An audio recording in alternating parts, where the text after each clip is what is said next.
kasal. Parang pagkatapos na hindi na kami masyadong nag-expect na kami na lang po yung okay na kami. Sana na lang kami ay punta na lang kung saan. Then, ayun nga po, na-delay ako. Tapos nag-check, then ayun nga, hindi ko ako maniwala kasi nagtulay na kasi hindi ako na-delay. So, unexpected blessing kasi sabay din po siya. Ako, promotion din po sa akin. Kaya, yun na, ikaw sa perfect time, nangyari po ang blessing na ito. So, thank you po sa lahat ng mga dito para mag-witness ng aming kung ano man ang gender na lalabas mo mamaya. Kasama. Sir Noel, meron daw sa... Sir, message po. Happy looking, sir. Marami na nagkakabibig.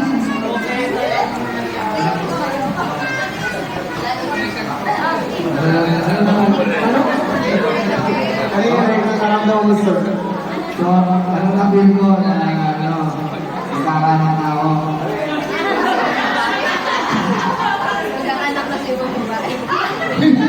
Ganun pala ang pangalan ko. Medyo may masaya. Tapos ng master, tapos, yung si Mrs. naging principal natin.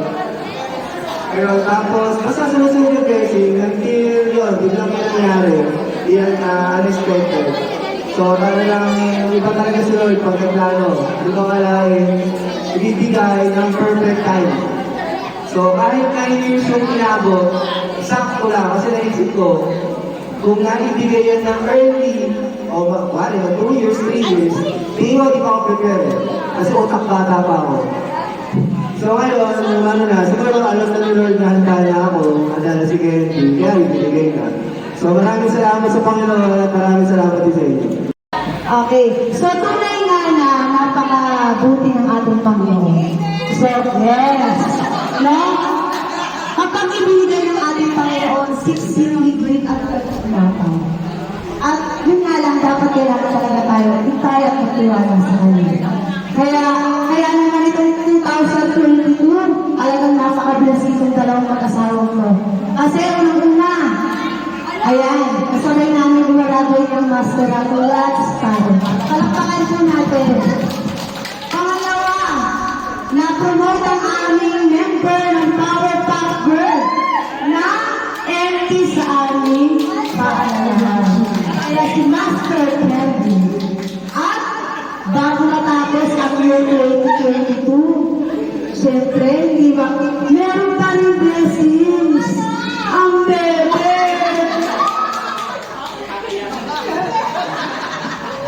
Ayan, talagang napakabuti ng ating Panginoon. So, masasabi ko sa inyo, alagaan at ingatan niyo ang bebe. Hintay natin kung lahat. At magsilbing, mag-ano ito, yung patibay ng inyong pagsasama at pananalig sa Panginoon. Yes, amen!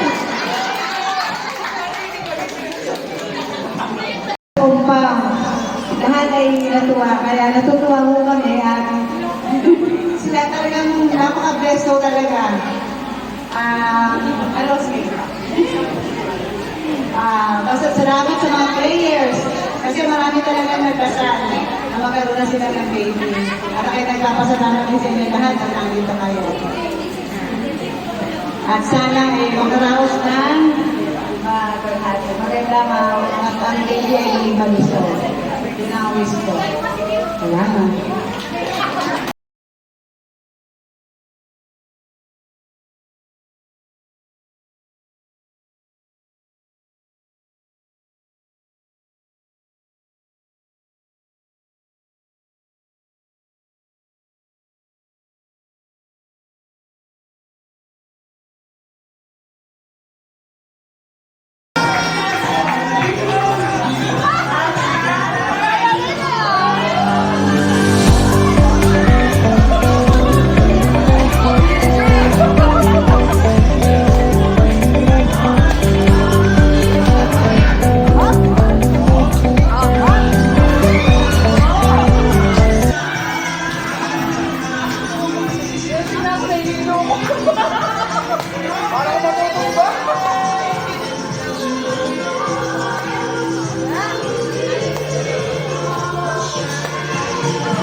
Sige, practice nyo na. 5, 6, 7, 8. 1, 2, 3, 4, 5, 6, 7, 8. 8, 7, 6, 5, 4, 3, 2, 1. Hey, music.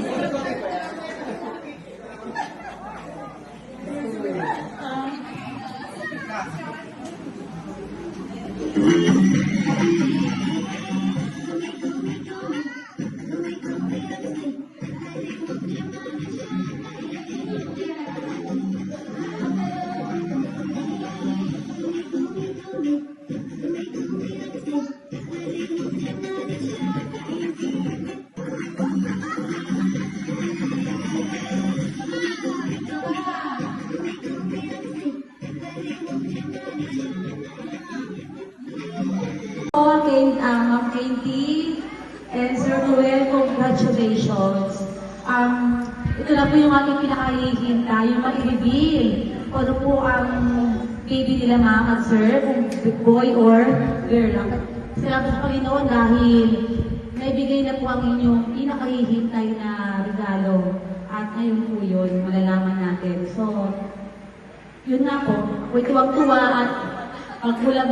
Lagi ko pinag-pray sa isa sa mga kaibigan ko, si Ma'am Katie, na sana mag-upis na talaga siya. Ayun, nagkatotoo.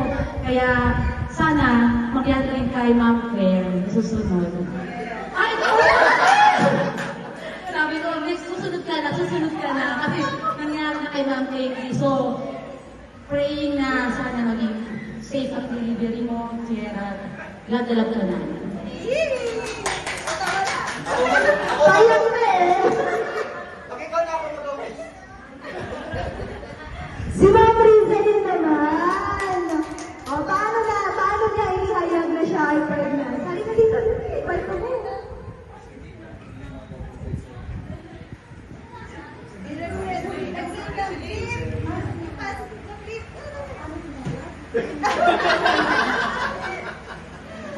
Paano nalibin sa atin ni Ate Candy na siya ay buntis? Sa GC. Sige. Team boy ko kasi ang kaya ko rin kasi lalaki. So, nung nag-practice din po ako, wala masyadong pagbabago. So, nakita ko po kay Ma'am Candy, blooming pa rin siya. And then, ayan, team boy! Diba? Ako naman, kaya ako nasabi na girl is, yun nga, kasi unang-una, yung chan niya is bilog, hindi siya yung matulad ng kasi Ma'am Candy ay laging pala-ayos. Kaya, girl ba kasi pagka yung nanay ay laging nag-aayos, ay makita yung anak.